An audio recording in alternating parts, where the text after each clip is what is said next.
નમસ્કાર મિત્રો, જય શ્રી કૃષ્ણ. સ્વાગત છે ફરી એક વખત આપનું આપણી યુટ્યુબ ચેનલ ભક્તિ કીર્તન સંગ્રહમાં. મિત્રો, આજના આ વિડીયોમાં આપણે ચૈત્ર મહિનાની શુક્લ પક્ષની એકાદશી કે જેનું નામ છે કામદા એકાદશી તેના વિશે વાત કરીશું. એટલે કે આ વ્રતનો મહિમા, વ્રતની વિધિ અને વ્રતની કથા સાંભળીશું. તથા એવું કહેવાય છે કે આપણા જીવનની કોઈ અધૂરી ઈચ્છા રહી ગઈ હોય તો આ એકાદશીનું વ્રત પૂરી કરી શકે છે. તથા આજના આ સમયમાં આ વ્રત આપણને કેવી રીતે માનસિક શાંતિ અને જીવનમાં સફળતા આપી શકે છે તે પણ જાણીશું. તો અંત સુધી મારી સાથે જોડાયેલા રહેજો. વિડીયો પસંદ આવે તો લાઈક કરી તમારા મિત્રોને મોકલી, અમારી ચેનલમાં નવા હોય તો સબસ્ક્રાઇબ કરવાનું ભૂલતા નહીં કે જેથી આવનાર અવનવા વિડીયો આપ સૌને મળતા રહે. હરે કૃષ્ણ કૃષ્ણ કૃષ્ણ હરે હરે, હરે રામ રામ રામ હરે હરે. મિત્રો, ચૈત્ર મહિનાની શુક્લ પક્ષની એકાદશી એટલે કે કામદા એકાદશી. કામદા શબ્દનો અર્થ જ થાય છે કે કામના પૂર્ણ કરનારી, ઈચ્છાઓ પૂર્ણ કરનારી. આપણી પૌરાણિક કથા અનુસાર એવું કહેવાય છે કે જે કોઈ વ્યક્તિ શ્રદ્ધા અને ભાવપૂર્વક આ એકાદશીનું વ્રત કરે છે, ભગવાનનું વિધિવત પૂજન કરે છે, તુલસી પત્ર ચડાવે છે, ભગવાનની આરતી કરે છે અને ભાવપૂર્વક તેમના નામનું સ્મરણ કરે છે, તે વ્યક્તિની એકાદશીના ફળ સ્વરૂપે સર્વે મનોકામના પૂર્ણ થાય છે. આ વ્રત કરવાથી જાણતા અજાણતા થયેલી ભૂલો પણ ભગવાન માફ કરે છે. જો કોઈ વ્યક્તિ માનસિક તણાવ કે ભૂતકાળની ભૂલોના પસ્તાવામાં જીવતી હોય તો આ વ્રત તેને નવી શરૂઆત કરવાની શક્તિ આપે છે. અને આ વ્રત ખાસ કરીને એવી ભૂલો માટે પણ ફળદાયક છે કે જેનો પ્રાયશ્ચિત કરવો પણ મુશ્કેલ હોય. એટલે આ એકાદશીનું મહત્વ આપણા શાસ્ત્રોમાં ખૂબ જ બતાવવામાં આવ્યું છે. અને આ એકાદશી એ ચૈત્ર મહિનાની શુક્લ પક્ષની એકાદશી હોવાથી વિક્રમ સંવત પ્રમાણે, હિન્દુ વર્ષ પ્રમાણે વર્ષની સૌપ્રથમ એકાદશી પણ કહેવાશે. એટલે જે લોકો એકાદશી કરવાની શરૂઆત કરતા હોય તે લોકો આ એકાદશીથી વ્રત શરૂ કરી શકે છે. શાસ્ત્રો મુજબ કામદા એકાદશીનું વ્રત કરવાથી તે વ્યક્તિને વાજપેયી યજ્ઞ કરવા સમાન ફળની પ્રાપ્તિ થાય છે. આ વ્રત કરવાથી આર્થિક તંગીનો સામનો પણ કરવો પડતો નથી. આપણા કાર્યમાં આવતા અવરોધો પણ દૂર થાય છે. અને જે લોકોને સંતાન પ્રાપ્તિની ઈચ્છા હોય, સુખી દાંપત્ય જીવનની ઈચ્છા હોય કે પછી જે કોઈ ઈચ્છા હોય તે આ વ્રતના પુણ્ય પ્રભાવથી, પુણ્ય ફળથી પૂર્ણ થાય છે. કહેવાય છે કે આજના સમયમાં વ્યક્તિ પાસે બધું જ છે, માત્ર એક જ વસ્તુ નથી અને તે છે શાંતિ. એટલે આ એકાદશીનું વ્રત કરવાથી એવું કહેવાય છે કે આપણા મનને શાંતિ મળે છે. જે કોઈ વ્યક્તિ એકાદશીનો ઉપવાસ કરે છે તેના પાચન તંત્રને પણ આરામ મળે છે અને શરીરમાંથી ઝેરી તત્વો બહાર નીકળી જાય છે. અને જો તે વ્યક્તિ નિયમિત રૂપે એટલે કે દર 15 દિવસે એકાદશીનો ઉપવાસ કરે છે તો તેનું શરીર પણ નિરોગી બને છે અને તેની અંદર ભગવાન પ્રત્યે ભાવ પણ વધે છે. તો આ એકાદશીનું વ્રત 3 રીતે કરી શકાય છે: નિર્જળા વ્રત, સજળ વ્રત અને ફળાહાર વ્રત. નિર્જળા વ્રત એટલે કે પાણી પીધા વગરનું વ્રત. બીજું છે સજળ વ્રત કે જેમાં માત્ર પાણી અથવા તો પ્રવાહી જ્યુસ, દૂધ, ચા, કોફી એ લઈ શકાય. અને ત્રીજું છે ફળાહાર અથવા તો ફરાળ કે જેમાં ફળ, દૂધ અને ફરાળી વસ્તુઓ લઈ શકાય છે. અને મોટાભાગના લોકો ફરાળ કે ફળાહાર લઈને જ એકાદશીનું વ્રત કરતા હોય છે. આ સિવાય ગર્ભવતી સ્ત્રી હોય, નાના બાળકો હોય કે મોટી વયના વૃદ્ધો હોય, તે લોકો આ રીતે પણ વ્રત ન કરે તો એક ટાઈમ ભોજન લઈ શકે છે કે જેમાં લસણ, ડુંગળી અને ચોખાનું સેવન કરવું નહીં. તો હવે એકાદશી વ્રત ઘણા લોકો દસમની સૂર્યાસ્તથી કરે છે અને ઘણા લોકો સૂર્યોદયથી પણ કરે છે. દસમની સાંજથી એકાદશીનું વ્રત કરતા હોય તેણે તે દિવસે રાત્રે જમવું નહીં, માત્ર ફળાહાર લેવું કે પછી દૂધ લેવું અને બીજા દિવસે સવારે સૂર્યોદય સમયે ઉઠીને સૂર્યદેવને અર્ઘ આપીને, તુલસી માતાના દર્શન કરીને, તેમની પાસે એકાદશી વ્રતની રજા લઈને ભગવાન સમક્ષ હાથમાં જળ રાખીને અથવા તો ચમચીમાં જળ રાખીને એકાદશી વ્રતનો સંકલ્પ કરવાનો અને સંકલ્પ લીધા પછી તે જળ ભગવાનના ચરણોમાં મૂકી દેવાનું. એ પછી ભગવાનની વિધિવત પૂજા કરવાની. જો મૂર્તિ હોય તો તેને ગંગાજળ, શુદ્ધ જળ કે પછી પંચામૃતથી સ્નાન કરાવી સુંદર વસ્ત્રો પહેરાવા, અને જો ફોટો હોય તો તેને સ્વચ્છ કરીને પીળા રંગનું કપડું પહેરાવીને તેમની સમક્ષ ધૂપ દીવો કરવો, ભગવાનના ચરણોમાં તુલસી પત્ર મૂકવાના, ભગવાનને ભોગ લગાવવાનો, ફળ ફ્રૂટ ધરાવી શકાય, દૂધની વાનગી ધરાવી શકાય, કોઈ મીઠાઈ ધરાવી શકાય, સૂકો મેવો ધરાવી શકાય, કે પછી આપણી પાસે જે પણ કાંઈ હોય જે ભગવાનને આપણે ભાવપૂર્વક ધરી શકીએ તે ભગવાનને પ્રસાદમાં ધરાવી શકાય છે. પરંતુ ધ્યાન એટલું રાખવાનું કે ભગવાનને આપણે જે પણ કંઈ ધરાવીએ તેમાં તુલસી પાન અવશ્ય મૂકવાનું. એ પછી ત્યાં બેસીને ભગવાનના વિષ્ણુ સહસ્ત્ર નામનો પાઠ કરવાનો, કે પછી બીજો કોઈ પણ ભગવાનનો પાઠ આપની રીતે કરી શકો છો. યમનાષ્ટકનો પાઠ પણ કરી શકાય છે, અને એકાદશી વ્રતની કથા પણ સાંભળવી. એ પછી ભગવાનની આરતી કરી પૂજા સંપન્ન કરીને આખો દિવસ જે રીતે સંકલ્પ કર્યો હોય તે રીતે વ્રત રાખવાનું, અને બીજા દિવસે સવારે શુભ મુહૂર્તમાં વ્રતના પારણા કરવાના.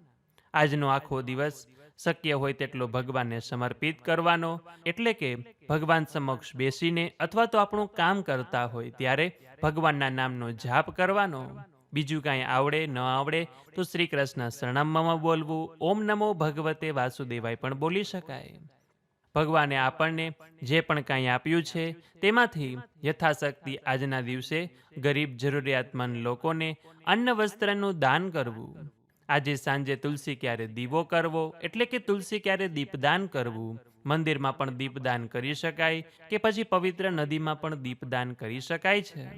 આજના દિવસે નિંદા કરવી નહીં, ખોટું બોલવું નહીં, લસણ, ડુંગળી અને માંસાહાર ભોજન લેવું નહીં, ચોખા ખાવા નહીં, તેમજ ગુસ્સો કરવો નહીં, કોઈનું અપમાન કરવું ન જોઈએ. કેમ કે આજના દિવસે આપણે જે પણ કંઈ પુણ્ય કરીએ છીએ તેનું બમણું ફળ તો મળે જ છે, પરંતુ જો આપણે આજના દિવસે કોઈ પાપ કરીએ છીએ તો તેનું પણ ફળ આપણને વધારે ભોગવવું પડે છે. એટલા માટે આ વસ્તુનું ખાસ ધ્યાન રાખવું. આજના દિવસે સમય મળે ત્યારે ઘર આસપાસ મંદિર હોય તો ત્યાં દર્શન કરવા જવું જોઈએ. જો ત્યાં બહેનો સત્સંગ કરતા હોય તો બે ઘડી બેસીને સત્સંગ કરવું જોઈએ. કીર્તન ભજન ન આવડે તો તેમની સાથે બેસીને સાંભળવા પણ જોઈએ, કે જેથી કરીને આપણો એકાદશીનો સત્સંગ પણ થઈ જાય છે. અને જો આપણે મંદિરે જઈ શકીએ તેમ ન હોય તો ઘરે જ ભગવાન સમક્ષ બેસીને આપણી પોતાની રીતે પણ કીર્તન કરી શકીએ છીએ. અને અત્યારે તો ટીવી મોબાઈલનો યુગ આવી ગયો છે, કે જેમાં આપને અનેક એવા સત્સંગ ભજન કીર્તન મળી જાય, ભગવાનની કથા સાંભળવા મળી જાય. તો જેટલો પણ સમય મળે એટલી વખત ભગવાનનું નામ લેવું જોઈએ અને સાંભળવું જોઈએ. તો આ રીતે આપણા શાસ્ત્રોમાં કામદા એકાદશીનો મહિમા અને વ્રતની વિધિ તથા વ્રત કરવાથી ફળની પ્રાપ્તિ વિશે કહેલું છે. હવે આપણને એકાદશીનું સંપૂર્ણપણે ફળ આપનારી વ્રતની કથા સાંભળીએ, કે જે લોકો વ્રત નથી કરી શક્યા તે લોકો માત્ર આ કથા સાંભળે છે તો પણ તેને વ્રત કર્યા સમાન પુણ્યફળ મેળવવાને ભાગીદાર બની જાય છે. તો હવે સૌ લોકો મારી સાથે ધ્યાનપૂર્વક એક જીતે એકાદશી કથાનું શ્રવણ કરે. તો બોલીએ શ્રી વિષ્ણુ ભગવાન કી જય, એકાદશી માત કી જય. અતઃ ચૈત્ર સુધી કામદા એકાદશી વ્રત કથા. યુધિષ્ઠિરે પૂછ્યું કે હે વાસુદેવ, આપને નમસ્કાર કરું છું. ચૈત્ર સુધી એકાદશીનું શું નામ છે તે મને કહો. શ્રી કૃષ્ણે કહ્યું કે રાજન, પૂર્વે દિલીપ રાજાના પૂછવાથી વશિષ્ઠ ઋષિએ જે કથા કહેલી છે તે એક ચિત્ત થઈને સાંભળો. દિલીપ રાજાએ પૂછ્યું કે હે ભગવાન, ચૈત્ર સુધી એકાદશીનું શું નામ છે, કયા દેવ છે, તે મને સાંભળવાની ઈચ્છા કરું છું, કૃપા કરીને કહો. વશિષ્ઠ ઋષિ બોલ્યા કે હે રાજન, ચૈત્ર માસના શુક્લ પક્ષની એકાદશીનું નામ કામદા છે. પાપનો નાશ કરનારી અને પુત્ર આપનારી આ એકાદશીની કથા સાંભળો.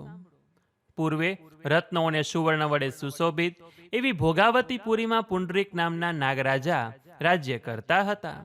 ગંધર્વ, કિન્નર અને અપ્સરાઓ તેની સેવા કરતી. તેમાં લલિત અને લલિતા નામના ગંધર્વ દંપતી રહેતા હતા. પરસ્પર પ્રીતિવાળા તેમજ કામાસક્ત હતા. એક વખત પુંડરીક સર્વ નાગો સાથે સભામાં બેઠા હતા. તેમાં લલિત ગંધર્વ ગાયન કરવા લાગ્યો, પણ પોતાની પ્રિય લલિતાનું સ્મરણ થતાં ગાયનમાં ભૂલ પડવા માંડી, અને આ થયેલ ભૂલ કર્કોટક નાગે પુંડરીક રાજાને કહી દીધી. તેથી પુંડરીકે કોપાયમાન થઈ કામાતુર લલિત ગંધર્વને શાપ આપ્યો કે હે દુષ્ટ, તું રાક્ષસ છે, કારણ કે ગાતા ગાતા પણ તું સ્ત્રીને વશ થઈ ગયો છે. આ રીતે લલિત ગંધર્વ રાક્ષસ રૂપ થયો.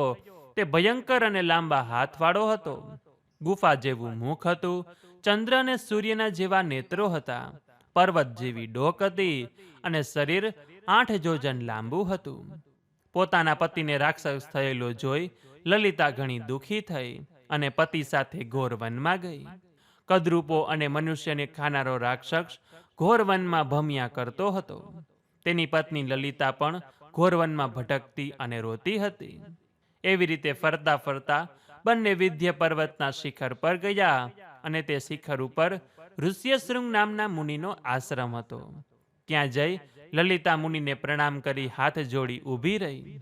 ઋષિ બોલ્યા કે હે ભદ્ર, તું કોણ છો, કોની પુત્રી છો અને અહીં શા માટે આવી છો? મારી પાસે સાચી વાત કહે. લલિતા બોલી કે હે મહારાજ, હું મહાત્મા વીરધનવા ગંધર્વની પુત્રી છું. મારું નામ લલિતા છે અને આપની પાસે પતિના દુઃખ માટે આવી છું. મારો પતિ સાપના દોષથી દુરાચારી રાક્ષસ થયો છે. કોઈ ઉપાય બતાવો કે જેથી મારો પતિ રાક્ષસપણાથી મુક્ત થાય. ઋષિ બોલ્યા કે હે સ્ત્રી, હે ભદ્રે, આજ ચૈત્ર માસના શુક્લ પક્ષની કામદા નામની એકાદશી છે અને સર્વ મનોકામના પૂર્ણ કરનારી છે. મારા કહેવા પ્રમાણે તું વ્રત કર અને તેનું પુણ્ય તારા પતિને આપ. આથી ઘણી પ્રસન્ન થયેલી લલિતાએ એકાદશીનો ઉપવાસ કર્યો અને 12ને દિવસે મુનિના સાનિધ્યમાં ભગવાન વાસુદેવની પાસે પતિના ઉદ્ધાર માટે કહ્યું કે મેં જે કામદા એકાદશીનું વ્રત કરેલું છે તે પુણ્યના પ્રભાવથી પિશાચપણું, રાક્ષસપણું છૂટી જાઓ. આમ લલિતાના કહેવાથી લલિતનું રાક્ષસપણું છૂટી ગયું અને તે નિષ્પાપ બની અલૌકિક શરીરવાળો થઈ રત્નો વડે શોભતો ગંધર્વ થઈને ઊભો રહ્યો. તે જોઈ પતિ પત્ની બંને પ્રસન્ન થયા અને પછી એકાદશી વ્રતના પ્રભાવથી બંને વિમાનમાં બેસી વિહાર કરવા લાગ્યા. હે રાજન, લોકોના કલ્યાણ માટે બ્રહ્મ હત્યાદી દોષોને દૂર કરનારી ને પિશાચપણાને નાશ કરનારી આ કામદા એકાદશીની કથા તમારી આગળ કહી. આ કથા સાંભળવાથી વાજપેયી યજ્ઞનું ફળ પ્રાપ્ત થાય છે. તો આવી રીતે વારાહ પુરાણમાં ચૈત્ર શુક્લ પક્ષની કામદા એકાદશીનું મહાત્મય કહેલું છે. તો ભગવાનને આપણે ચરણોમાં એ જ પ્રાર્થના કરીએ જે લોકો આ એકાદશીનું વ્રત કરે છે, ઉપવાસ કરે છે, ભાવપૂર્વક આપનું પૂજન કરે છે અને અમારી સાથે આ વિડીયો જુએ છે, સાંભળે છે અને એકાદશીનો સત્સંગ કરે છે, તેને ભગવાન આ વ્રતનું ફળ પ્રદાન કરે, સુખ સંપત્તિ આપે અને આ જીવનમાં તો તેની દરેક મનોકામના પૂર્ણ થાય જ, પરંતુ તેને આપના દર્શન કરવા મળે અને મૃત્યુ પછી પણ આપનું ધામ મળી જાય. તો બોલીએ શ્રી વિષ્ણુ ભગવાન કી જય. એકાદશી માત કી જય. તો મિત્રો, આજના આ વિડીયોમાં આપણે ચૈત્ર સુધી કામદા એકાદશીનો મહિમા, વ્રતની વિધિ અને કથા સાંભળી. આશા છે કે આપ સૌ લોકોએ પણ મારી સાથે સાંભળ્યું હશે. તો જો આપ પણ આપની મનોકામના પૂર્ણ કરવા ઈચ્છતા હોય તો આજે ભગવાનનું ભક્તિભાવપૂર્વક પૂજન કરજો, વ્રત કરજો અને વ્રત ન થાય તો વ્રતની કથા સાંભળજો. તો આ વિડીયો પસંદ આવ્યો હોય તો લાઈક કરી, તમારા મિત્રો અને પરિવાર સાથે શેર કરી, અમારી ચેનલમાં નવા હોય તો સબસ્ક્રાઇબ કરવાનું ભૂલતા નહીં કે જેથી આવનાર અવનવા વિડીયો આપ સૌને મળતા રહે. તો આ સાથે હવે મને રજા આપો, મળીશું ફરીથી એક નવા વિડીયોમાં. ત્યાં સુધી આપ સૌ લોકોને અમારી ચેનલના જય શ્રી કૃષ્ણ. ધન્યવાદ. મારી સાથે જોડાઈ રહેવા બદલ, મને સાંભળવા બદલ આપ સૌ લોકોનો ખૂબ ખૂબ આભાર.